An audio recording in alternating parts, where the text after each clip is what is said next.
Chapter 21. Cover Up and Don't Give Up. It seems strange after writing about so much of my life that it's approaching time to wrap things up. I have no way of knowing who's reading these words or listening to them now. So obviously I have no way of knowing how you feel about me finally getting near the conclusion of my life story. To this point anyway. One thing I believe I would be asking if I were you is, what about all these loose ends you've left us with? What about the disorder? Did you ever do anything else with Red? Are you continuing to minister in any way? Let's walk through a few of those answers to those questions. When I began therapy to attempt gaining control over the disorder, I remember something I was asked. The man I went to for help said, "I bet you're wondering if I can help you with your disorder." Why, yes, I was wondering that. He told me he had experience with eating disorders and believed he could help me. So, applying that same situation to my place in life now, do I have any advice for someone who's in a similar struggle? Now, the struggle you're in may be more dramatic or less severe than mine proved to be. I wouldn't say it even has to be a disorder with eating and a battle with food. I see many people who've gone through a trial and their coping mechanism is very similar to mine. They get a white-knuckle grip on as many things as they can. Control brings comfort, right? Well, if you believe that, go back and read some of the previous chapters. Taking control of things like that in your life simply means that your controlling nature now has control over you. It's not pretty. It also has no way of securing you in your life. It's no way to live. So, did I ever manage to change? As a matter of fact, I did. It's not a story full of glory and parades, but it's my story. May I share some of it? At my rock bottom weight, I was somewhere between 110 and 115 pounds. Remember, part of the disease is excessive weighing of yourself. When I finally got that low, I could no longer even weigh myself. I knew, finally, that I was completely off the charts, and I had lost. I was no longer me. I began this on the scales at 191, and now it had come to this. I had hit bottom. My mind had to be changed, and I was the only one who could decide when that was going to happen. I see it often in people today. If you or a loved one is struggling with an addiction, you can't decide for them. You want to, but you can't. They have to want it. If you're the one with the disorder, no one can want it for you. It must be you. We've covered this before. My story won't do it for you. I simply want my story to help you to understand that there is hope. I often wondered if that hope existed. I wondered that for years. I'm here to tell you that it does. You must choose it, because it will not choose you. There are other battles as well. With an eating disorder, it's a very strange world. It's not the one that you were used to. First of all, the size of my stomach had shrunk. I simply could not eat like I once did. It just made me ill. When I did eat and then felt too full, that voice in my head was quick to add, "I told you so." You must quiet that voice. I'm here to tell you that voice does not have to be that loud. Shut it up. For me, I had to begin seeing the extra weight as a good thing. That wasn't easy, since I'd spent years telling myself the opposite was true. Slowly, yes, slowly, it begins to add up. I will tell you this, though. To this day, I don't look at the calorie content on anything. I realize now that restaurants are required to post those things sometimes, but people like me, we do not need that information. I need the extra cheese and mayo, and I still do. I'm an active guy who now wants his strength back. I can't do that on lettuce, light cheese with no dressing. I also don't look at my weight when I go in for my yearly checkup. I'm okay with not knowing. Certain numbers were an obsession for too many years. They have no place in my life now. I'm sure each person is different, But those are just a few things for me. If you're in a similar situation, I want to say this to you right now. You absolutely can reach out to me. I also want you to know there's a hope for life where your disorder or addiction does not control your mind and life. It's out there. Please know that. I so desperately wanted someone to say that to me. I wanted someone who'd been through that war to tell me there was hope. It's one of the main reasons I feel so led to share this story, because it's not easy. The tremendous trial of living with a full-blown eating disorder is not a small deal. Something drove you to feel you needed to control how you nourish your own body. You'll need to wrestle with whatever that is, but you can do it. Don't let whatever that is have that kind of power and control in your life. Like I said earlier, you must choose it. I'm a living example of that. In a backward way, I guess. I'm grateful for that lesson that I learned through those years. I truly wish I had figured it out sooner. I do. I'm not proud of any of that, except the fact that I'm healing now. If this book or my story can be any part of your healing story, well, I'd be honored. To be honest, it would almost bring me tears. I know the battle. I also know the victory on the other side. You can do it. I believe in you. Through all the years, the kids continued to grow, of course. Luke chose to go to SIU, where I wanted to play baseball, Southern Illinois University, and major in aviation. Since he was the first to be born, Luke helped Julie and I learn a few things for the first time as parents along the way. May I share one of those stories with you? It was actually the very beginning of his college years. He went 2 years to our local community college and then down to SIU in Carbondale. He was all set to live in his high-rise dorm, so Julie and I followed him down there. Like most parents moving their child into college, he had his car packed up, and we had ours packed too. We got everything up to his assigned room, and after a trip to Walmart to pick up some last-minute supplies, we were set to return home. His roommate wouldn't be there for another day or two, so Luke planned to do an activity or two that the university had organized for the new students. Luke followed us out to our car as we prepared to leave. He leaned down and hugged his mother. All day long, I had been in dad mode. You know, fix this, straighten that, get things done. Standing behind our car, well, there was no more of that to do. This was new territory for Julie and me. It's not really possible for me to describe how my feelings changed in a very short period of time. Very short. After hugging his mother, Luke turned to me. I've always been a hugger, so you bet I hugged my boy. We were very proud of him and continue to be to this day. The difficult thing to explain is this. After I hugged him, I turned to get inside the car. I could feel that old lump forming in my throat, and I wasn't expecting that. It was better to just go, I thought. It was at that point that I turned around. I'm not certain how it happened, but that once little boy, who is now a grown young man, right before my eyes he seemed to shrink back into that little boy in my eyes. Wow. It was very real to me, and I can easily recall it to this day. He went from being 20 to being 5 as he walked down that sidewalk away from us. How did that happen?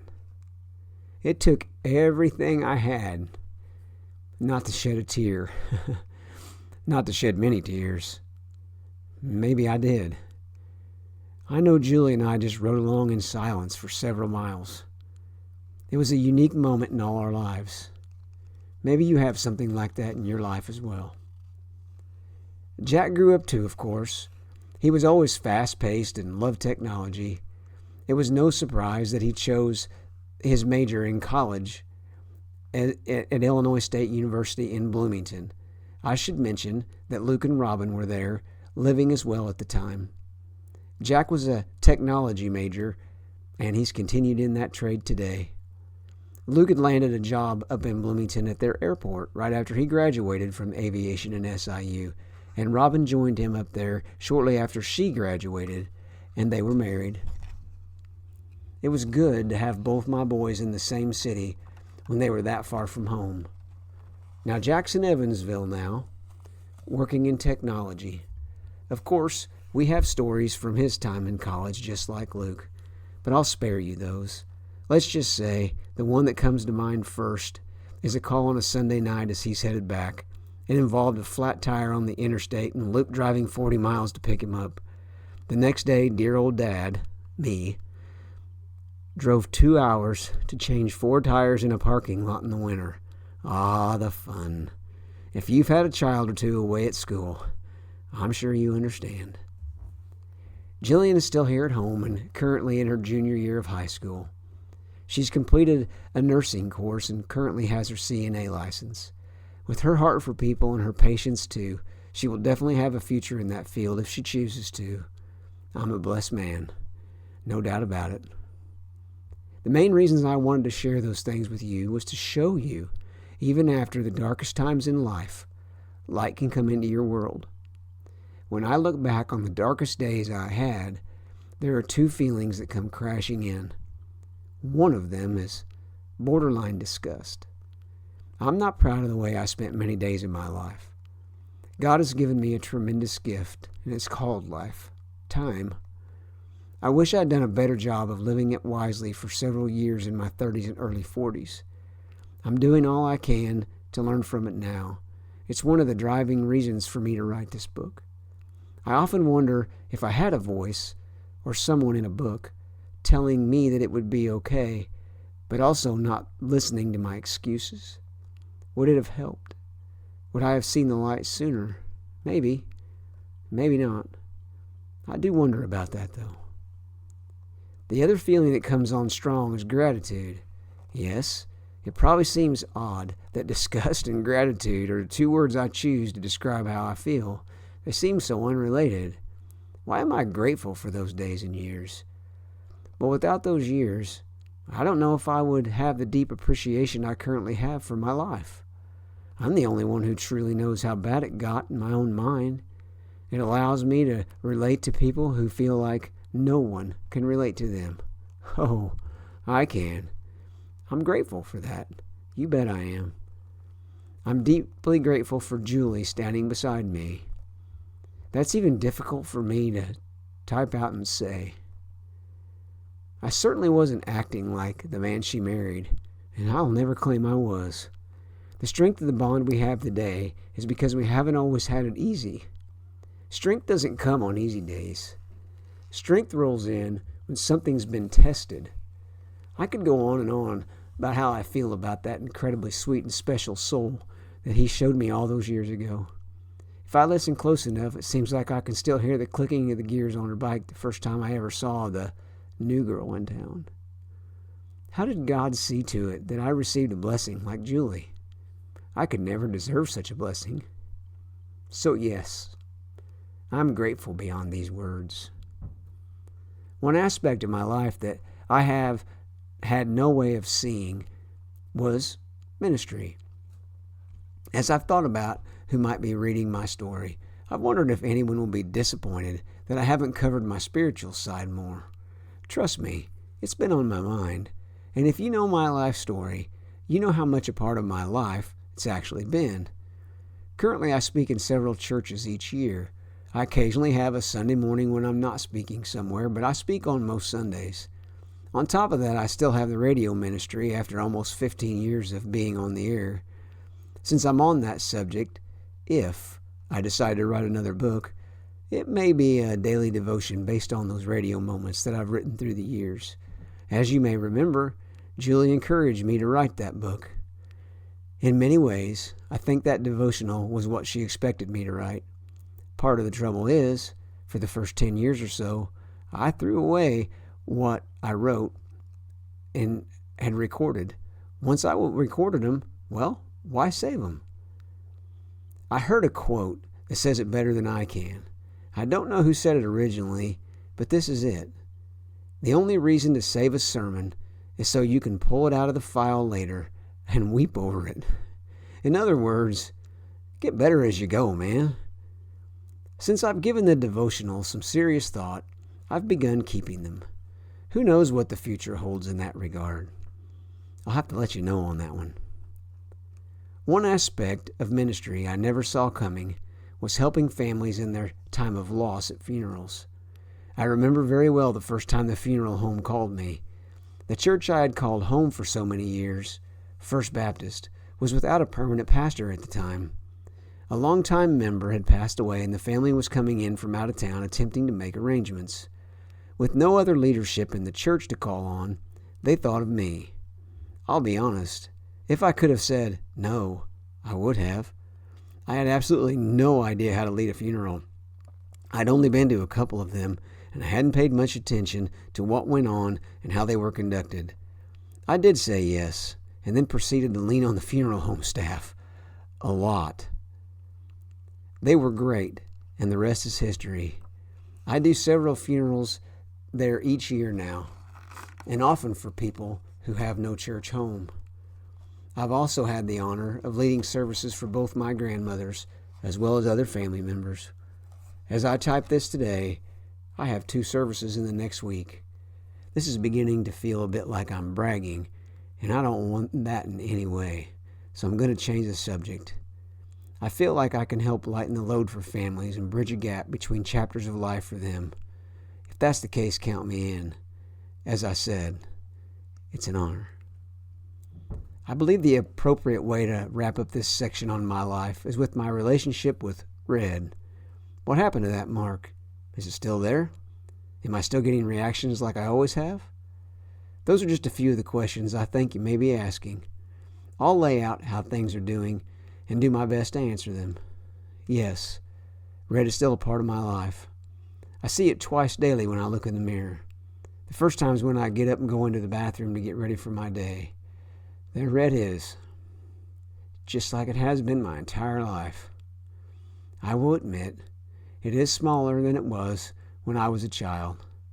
The main mark, which is larger, was shrunk down a little when the scalpel was taken to it a few years ago.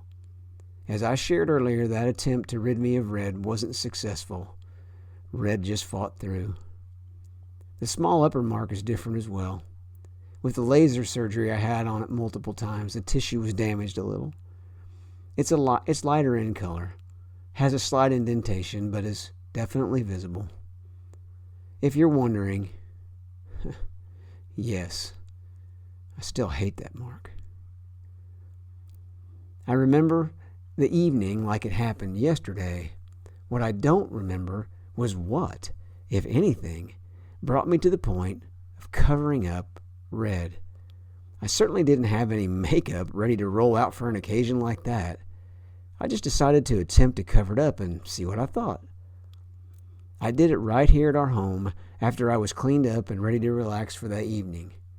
Whatever the reason may have been, I decided to dig through Julie's makeup drawer and try my hand at covering Red up. So how did it go? Julie doesn't wear a lot of makeup, so I didn't have a lot to choose from, and that was okay, because to be honest, I didn't have a whole lot of faith in this little detour I was taking. The first time covering it up was more experimental than anything else, so I grabbed a small makeup case and decided the color looked pretty much like my skin color. To this day, I have no idea what different makeups are called. I just grabbed what was available and put some directly on Red. Since most of you will never see Red, I'll simply say it is a decently dark shade of red. The original laser surgery made claims of slowly lightening the color until it was no longer visible.